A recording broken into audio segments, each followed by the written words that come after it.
relying on me for money and never lifting a finger for housework or childcare. My younger husband Oliver would go out with his friends every weekend. I mean, he's young. What can you do? That was my excuse until I found out he was actually going on trips with his affair partner, not his friends. I'm going to crash at my buddy's place in Chicago for a bit. He just moved there for work. Take care of the spring cleaning while I'm gone, will you? That was the lie he told me before leaving for his scandalous trip. Furious, I decided to kick him out, belongings and all, while he was away. What happened to him next was something neither of us could have predicted.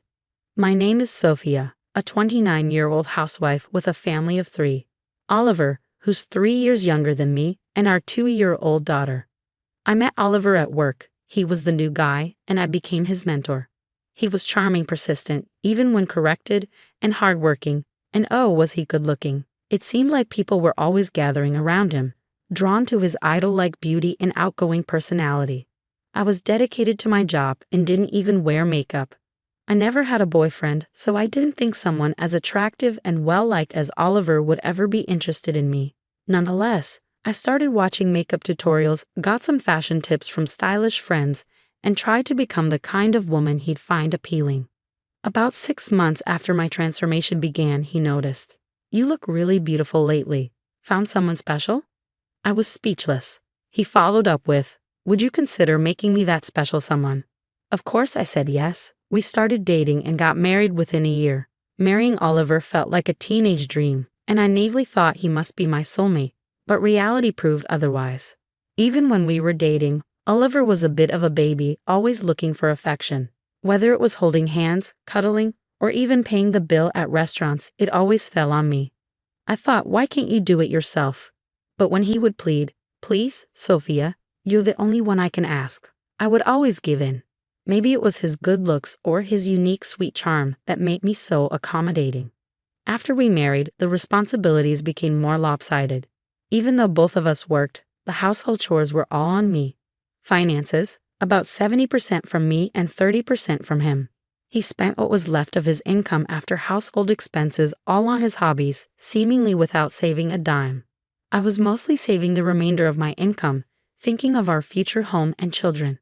At first I thought, well, he lived with his parents and I lived alone, so it's understandable that we have different experience levels when it comes to chores. Besides, he earns less than I do, so it makes sense, and he's still young, probably not thinking about the future yet. But even when I got pregnant, Oliver's lifestyle didn't change. Doing household chores while pregnant was really tough, on top of the exhaustion from working during pregnancy. Morning sickness hit me hard in the first trimester. In the third trimester, it was difficult even to bend over, and just standing was tiring. Yet Oliver never offered to help. Worse, when I hinted that I could use some help, he'd say, "I'm so grateful for you, Sophia. I'm not good with housework, so I'm lucky to have married you," undermining my will to ask for help. Maybe it was my fault for enabling him. Even after our daughter was born, Oliver didn't change. I quit my job after giving birth, and it was understood that I would handle both baby care and household chores.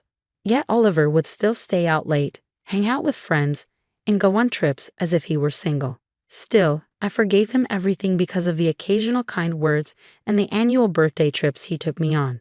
I guess when our daughter grows up, he'll realize the importance of family, I thought. I realized how naive I'd been when our daughter turned 2. I was attending a high school friend's wedding that day. I had wanted to leave our daughter with Oliver, but as usual, he had plans. So I left her with my mom. The wedding was in a chapel in Boston, and the reception was at a French restaurant with several large private rooms, a venue chosen long ago by my foodie friend. The wedding went smoothly, but while transitioning to the reception, I saw him. He was walking arm in arm with a woman in a chic black dress, looking more than just friendly. I couldn't stand to be at the reception after that, and made an excuse about our daughter being sick to leave early. The image of them haunted me. Oliver had said he was going on a trip with an old college friend, but I suspected infidelity. I knew Oliver had many female friends, but this was different. His old college friend was supposed to be a man, and he definitely hadn't gone on any bike trip. Lying to meet up with another woman was suspicious. If he had been lying to me all along, then my resentment surged. Even when I was struggling with house chores during morning sickness or overwhelmed by new motherhood, was he cheating on me? I couldn't take it anymore. My love for him instantly cooled, and I resolved to expose his affair once and for all. I called my parents to keep my daughter for one more day, debating whether to tell the truth. I decided to wait until I had proof and lied about being sick. The next day, I visited a private investigator. I handed over Oliver's photos, shared his workplace details, and his background. I needed to dig deep into his life, I requested. The private investigator advised me to act normal around Oliver until I finished my investigation, ensuring he didn't suspect anything. I didn't want to look at Oliver's face, so right after picking up my daughter, I retreated to our bedroom. When he came home late that night, he saw me and asked, "What's wrong? Are you okay?" His voice pretended concern. Had this been from a couple of days ago, I might have felt loved and comforted by his words. But knowing the truth, they meant nothing to me. 2 weeks later, the private investigator contacted me. "Oliver has been having an affair for the past 2 years," he said. The other woman was a married older nurse, and the restaurant where I spotted them was a regular haunt for their monthly rendezvous, which had been ongoing for about 2 years. I was shocked that she was married, but according to the investigator, her work as a nurse made it easier to conceal the affair. What shocked me even more was that this nurse worked at the hospital where my daughter was born. It may be a coincidence, but it's the same hospital as my 2-year-old daughter. Something felt creepily coincidental about the affair lasting 2 years and us having a 2-year-old daughter. That day, I decided to divorce Oliver and started plotting my plan. "I'm staying at my junior colleague's place in Chicago for the night. Make sure you clean the house," Oliver told me.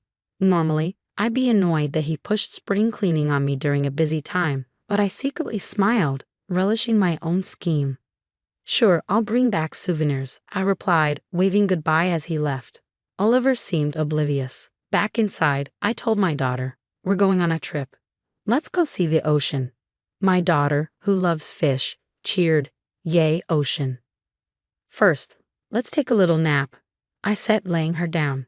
I continued my preparations, packing my bags and Oliver's, ensuring he wouldn't notice. I sorted items into boxes but couldn't touch shower, bedroom, or living room items. Finally, I disassembled the baby crib, laid my daughter in her stroller, and called the movers. My stuff went to my parents' home, and Oliver's got discarded. Apart from the built-in appliances, the apartment was empty. I headed to a hotel overlooking the ocean in another state, somewhere my daughter had always wanted to visit. Our travel essentials had already arrived in the room. My daughter kept saying, "Yay, ocean," as she looked out the window, watching the sunset over the sea. I felt a mix of sadness and relief. Exhausted from packing and the journey, we went to bed early. Before sleeping, I sent Oliver an email, a picture of him and his mistress. Despite sleeping early, I woke up at midday, rushing to check on my daughter. I found her gripping the crib bars, looking at the ocean with such focus that I had to laugh. I had planned to eat out for lunch, but since my daughter couldn't tear herself away from the window, I ordered room service. She was clearly enamored with her fish-themed kids' meal and took her sweet time eating it, looking happy throughout. Just then, I received a call from Oliver. Ignoring it, I texted him, "I have no plans to live with you anymore. Best of luck with your new love interest." More calls from Oliver kept coming in. Annoyed, I blocked his number. After finishing lunch, I took my daughter to play by the sea. By the time we got back to the hotel, it was dark outside. Checking my neglected phone, I saw that my brother had tried to reach me.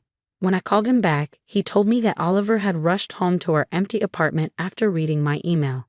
Apparently, Oliver then went to my parents' house, thinking I'd be there, but I was on vacation with our daughter, so only my fuming parents and brother were there. After they heard about Oliver's affair, my brother chuckled, saying Oliver looked so down it was actually funny. Oliver got chewed out by my parents, and as he was leaving, my brother told him all future communications would go through my attorney, handing him a business card. Oliver apparently tried to punch my brother, saying, "Don't make decisions for me." This was something I'd asked my brother to do, so it wasn't just his unilateral decision. My brother dodged the punch and Oliver stumbled, slamming his shoulder into the doorway. He was in so much pain that my brother took him to the hospital, where he was diagnosed with a compound fracture and is currently in surgery.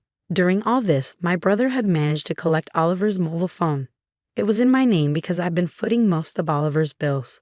Just skimmed through it and saw some pretty outrageous messages, my brother said. Apparently, there were messages from Oliver like, "We'll be apart for a while, but let's hang in there.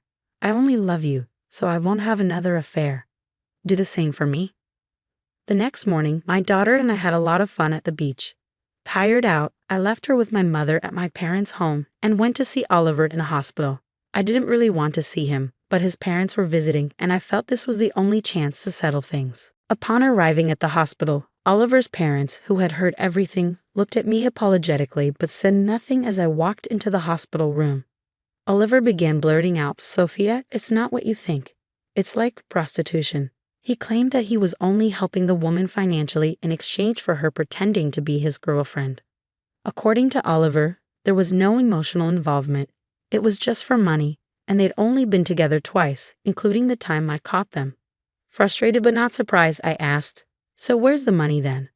Pausing, Oliver finally said, It hasn't been transferred yet. It was supposed to happen after the third time." His clearly false statement just left me in disbelief. I wasn't even angry anymore.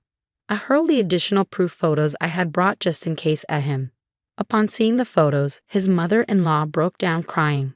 Ignoring the distraught mother-in-law, I slammed the pre-filled divorce papers down in front of a stunned Oliver. "I'm done with your lies. We're getting a divorce. I'll live with our daughter. We'll sort out the details like child support and asset division through lawyers later," I said, exiting the hospital room. Oliver's plea, "Wait, you're misunderstanding," fell on deaf ears. I felt incredibly relieved when I returned to discuss my claims against Oliver with the attorney. The attorney chuckled and told me he'd been assigned to represent Charlotte, Oliver's affair partner's now ex-husband, which made for an awkward situation to address the financial matters. After the divorce, Oliver and I agreed on no division of assets, but a one-time payment of $330,000.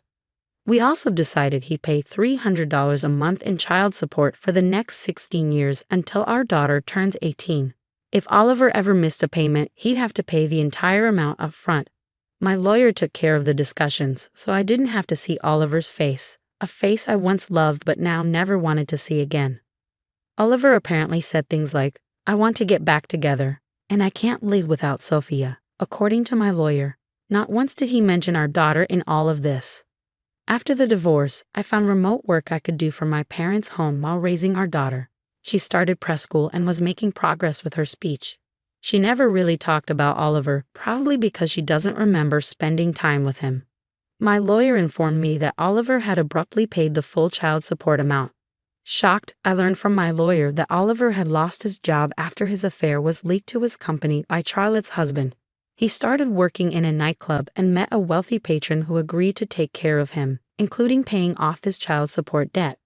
"Oliver connecting with other women is unacceptable," the patron had said. My lawyer chuckled as he told me how Oliver showed up dressed to the nines, handing over the full amount in cash. 5 years later, when my daughter was in second grade, the police contacted me. Oliver had been arrested for theft and had named me as his emergency contact. At first, I wanted to decline, but the officer persuaded me, saying, "Maybe just talk to him once." Oliver looked frail when I saw him. His once handsome face was now haggard. Turns out the wealthy patron was married and chose to reconcile with her husband after their affair was discovered. I thought to myself, Oliver likes only people like that. She demanded Oliver pay back the compensation and support she had given him. Thrown out of his apartment penniless, Oliver resorted to theft. "I need your help," he pleaded. "I'm sorry, Sophia, is all I have left." But hearing his story, it all sounded like his own doing. I declined to act as his emergency contact and gave the police his parents' phone number before heading home. Apparently, his parents also refused to get involved, which means Oliver could face real jail time even as a first-time offender, the police informed me. But my decision remained the same. I have no intentions of rekindling things with Oliver. Nor do I want to drag myself into this mess. People have suggested that I should remarry now that my daughter is older, but I know better. The experience with Oliver taught me that I can't trust my own judgment when it comes to people. I won't jeopardize my precious daughter's well-being. Fortunately, she has grown into a good person even without a father figure, though she's a bit rebellious lately and doesn't want to hold my hand. That's okay. I cherish the life I have now, living with my daughter and my parents.